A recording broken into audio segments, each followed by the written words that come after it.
Welcome to the Leo.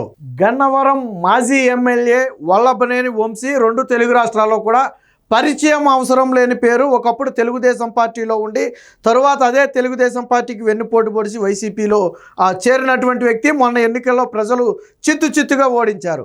అయితే గన్నవరం వంశీ చేసినటువంటి పాపాలు అన్నీ కాదు, ఒక రకంగా ఆ పిల్ల సైకో అనే బిరుదు పొందాడు. సాధారణంగా సైకో అని జగన్మోహన్ రెడ్డికి బిరుదిస్తే పిల్ల సైకోగా గన్నవరం వంశీ బిరుదు పొందాడు. అలాంటి వల్లభనేని వంశీని అయితే తాజాగా అరెస్టు చేయడం జరిగింది. ఒక రకంగా ఆ టీడీపీ కార్యకర్తలు, లక్షలాది మంది టీడీపీ కార్యకర్తలు వల్లభనేని వంశీ అరెస్టు కోసమే ఎదురు చూస్తున్నారు. ఎందుకంటే గతంలో వల్లభనేని వంశీ చేసినటువంటి పాపాలు కానివ్వండి, మాట్లాడినటువంటి మాటలు కానివ్వండి ఆ స్థాయిలో ఉన్నాయి. ఇప్పటి వరకు తప్పించుకు తిరిగిన వల్లభనేని వంశీ పాపం ఈరోజు ఉదయమే పండింది. హైదరాబాద్లోని తన నివాసంలో గన్నవరానికి చెందినటువంటి పోలీసులు అయితే అదుపులోకి తీసుకుని ప్రస్తుతానికి ఆ గన్నవరం అయితే తరలిస్తున్నారు. ఇక ఏ కేసులో అరెస్ట్ అయ్యాడు అనే దాని మీద కొంచెం సందిగ్ధత ఉన్నప్పటికీ కూడా ప్రధానంగా అందుతున్న సమాచారం ప్రకారం కిడ్నాప్ కేసులో వల్లభనేని వంశీని అయితే అరెస్టు చేశారు. ఎవరా కిడ్నాప్ అయిన వ్యక్తి అంటే సత్యవర్ధన్ అనే ఒక వ్యక్తి. ఎవరి సత్యవర్ధన్ అంటే గతంలో గన్నవరం టీడీపీ ఆఫీసు మీద దాడి జరిగినప్పుడు ఆ దాడిలో వల్లభనేని వంశీ పాత్ర కూడా ఉందని చెప్పి ఒక కంప్లైంట్ ఇచ్చినటువంటి వ్యక్తి. తరువాత ఏమైంది, ఈ కేసు కోర్టుకి వెళ్ళిన తరువాత అదే సత్యవర్ధన్ ఈ కేసుతో నాకు సంబంధం లేదు, ఈ కంప్లైంట్ నేను ఇవ్వలేదని చెప్పి తిరిగి కోర్టుకి మరొక వాంగ్మూలం ఇవ్వడం జరిగింది. దీంతో వాస్తవానికి వల్లభనేని వంశీ ముందస్తు బెయిల్ కూడా అప్లై చేసుకున్నాడు, ఇచ్చాడు. సరే అయిపోయింది. తరువాత మళ్ళీ తాజాగా సత్యవర్ధన్ తల్లి మరొక ఫిర్యాదు ఇచ్చింది. ఏమని, ఈ సత్యవర్ధన్ అనే వ్యక్తిని వల్లభనేని వంశీ మనుషులు కిడ్నాప్ చేసి బెదిరించి భయపెట్టి ఈ కేసుతో నాకు సంబంధం లేదని కోర్టులో చెప్పించారంట. అంటే ఈ కేసు నుంచి బయటపడాలి అంటే ఫిర్యాదు ఇచ్చిన వ్యక్తి వెనక్కి తప్పుకోవాలి, లేకపోతే ఎట్టి పరిస్థితుల్లో మమ్మల్ని వదిలిపెట్టరు. ఆ విషయం తెలుసుకుని ఫిర్యాదు ఇచ్చింది ఎవరు? సత్యవర్ధన్ అనే వ్యక్తి. ఆ వ్యక్తిని కిడ్నాప్ చేసి నిన్ను చంపేస్తాం, నీ కుటుంబాన్ని చంపేస్తామని బెదిరిస్తే తిరిగి కోర్టుకి వెళ్ళి ఏం చెప్పాడు, ఈ కేసుతో నాకు సంబంధం లేదు, నేను ఈ ఫిర్యాదు కావాలని ఇచ్చింది కాదని చెప్పి ఒక వాంగ్మూలం ఇచ్చాడు. ఆ తర్వాత ఏమయ్యా ఏం జరిగింది అసలు అని అడిగితే అప్పుడు అసలు విషయం బయటపడింది. దీనికి సంబంధించి సత్యవర్ధన్ తల్లే మళ్ళీ గన్నవరం పోలీసులకైతే ఫిర్యాదు చేయడంతో 2 రోజుల క్రితమే ఈ కిడ్నాప్ కేసు అయితే వల్లభనేని వంశీ మీద నమోదు చేశారు. నమోదు చేసిన వెంటనే వల్లభనేని వంశీ మీద నిఘా పెట్టారు, ఎక్కడున్నాడు అనేది నిఘా పెట్టారు. సో కిడ్నాప్ కేసు అనేది చాలా సీరియస్ కేసు. సో అంటే వైసీపీ ఆకృత్యాలు ఏ స్థాయిలో ఉన్నాయో చూడండి. వాళ్ళు కేసు నుంచి తప్పించుకోవటం కోసం ఏకంగా ఆ ఫిర్యాదుదారునే కిడ్నాప్ చేసి బెదిరించి కోర్టులో దొంగ సాక్ష్యం చెప్పించేదాకా వచ్చారు. అంటే ఏ స్థాయిలో వీళ్ళ అరాచకాలు సాగుతున్నాయో అర్థం చేసుకోవచ్చు. ఇక ఇదే సమయంలో టీడీపీ కార్యాలయం మీద దాడికి సంబంధించి అప్పట్లో దాదాపుగా 88 మంది మీద కేసు కూడా నమోదు చేయడం జరిగింది. సో వాళ్ళలో చాలామంది కూడా వల్లభనేని వంశీ పాత్ర ఉన్నట్లుగాను, వల్లభనేని వంశీ ప్రోద్బలంతోనే మేము ఆ టీడీపీ కార్యాలయం గన్నవరం టీడీపీ కార్యాలయం మీద దాడి చేసామని చెప్పిన నేపథ్యంలో ఆ కేసులో కూడా వల్లభనేని వంశీని అయితే అరెస్ట్ చేసే అవకాశం ఉంది. ప్రస్తుతానికి కిడ్నాప్ కేసులో హైదరాబాద్లో ఈరోజు ఉదయం అయితే తీసుకున్నారు. వాస్తవానికి ఈ కస్టడీలోకి తీసుకోవడం కూడా ఒక హైడ్రామా లాగా నడిచిందని చెప్తున్నారు. ఎప్పుడైతే పోలీసులు వచ్చారు అనే సమాచారం ఆ వల్లభనేని వంశీకి అందిందో వెంటనే ఇంట్లో నుంచి పారిపోయే ప్రయత్నం చేశాడట. అలాగే ఆ అదుపులోకి తీసుకున్న తర్వాత ఆ గన్నవరం తీసుకెళ్ళడం కోసం రమ్మంటే డ్రెస్ చేంజ్ చేసుకొస్తానని చెప్పి లోనికి వెళ్ళి అక్కడి నుంచి కిటికీ వెంట బయటికి వెళ్ళిపోయే ప్రయత్నం చేశాడు.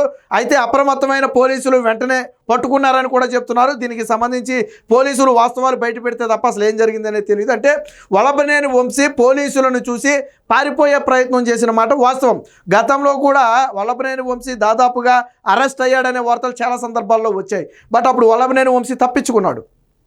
కానీ ఈసారి మాత్రం వల్లభనేని వంశీ అయితే ఆ పోలీసులు అదుపులోకి అయితే రావడం జరిగింది. దానికి సంబంధించి కొద్దిసేపటి క్రితమే బ్రేకింగ్ న్యూస్ కూడా రావడం జరిగింది. మరొక గంటన్నరలో వల్లభనేని వంశీని అయితే కోర్టు ముందు కూడా హాజరుపరిచే అవకాశం ఉంది.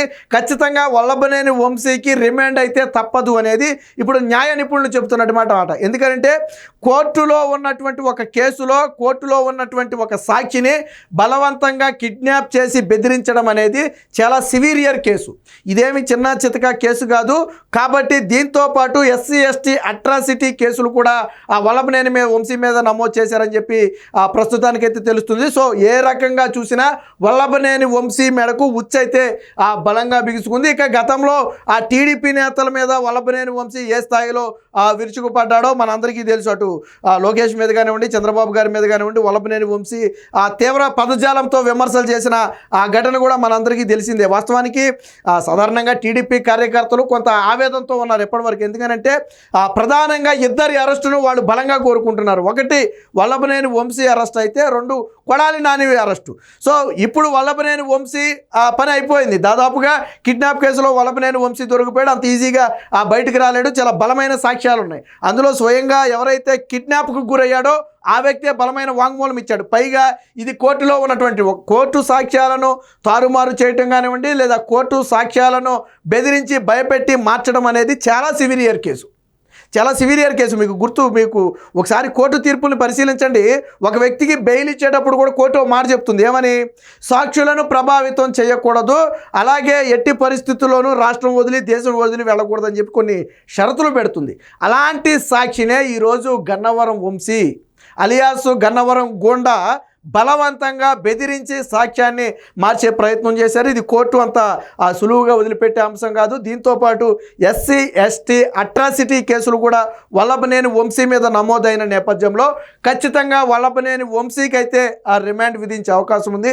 ఒకవేళ కోర్టు రిమాండ్కి విధిస్తే వైద్య పరీక్షల అనంతరం జైలుకి అయితే తరలించే అవకాశం ఉంది. అయితే రిమాండ్ విధించిన తర్వాత, అంటే జ్యుడిషియల్ రిమాండ్ విధించిన తర్వాత మళ్ళీ పోలీసులు వాళ్ళ ఇంట్రాగేషన్కి పర్మిషన్తో అనుమతితో తీసుకునే అవకాశం అయితే ఉంది. ఈ విషయం దీంతో పాటు గన్నవరంలో జరిగినటువంటి అనేక భూ ఆక్రమణలకు సంబంధించి పలు ఫిర్యాదులు గన్నవరం పోలీస్ స్టేషన్లో ఉన్నాయి. ఆ రోజుల్లో దానికి వైసీపీ ఎమ్మెల్యేగా ఉన్నటువంటి వల్లభనేని వంశీ ప్రధాన సూత్రధాడు, పాత్రధాడు అనేది ప్రధానంగా ఉంది. ఆల్రెడీ అక్కడ ఇసుక తవ్వకాలకి సంబంధించి కానివ్వండి, లేదా గ్రావెల్ తవ్వకాలకి సంబంధించి కానివ్వండి, ఆల్రెడీ విజిలెన్స్ విచారణ కూడా జరిగింది.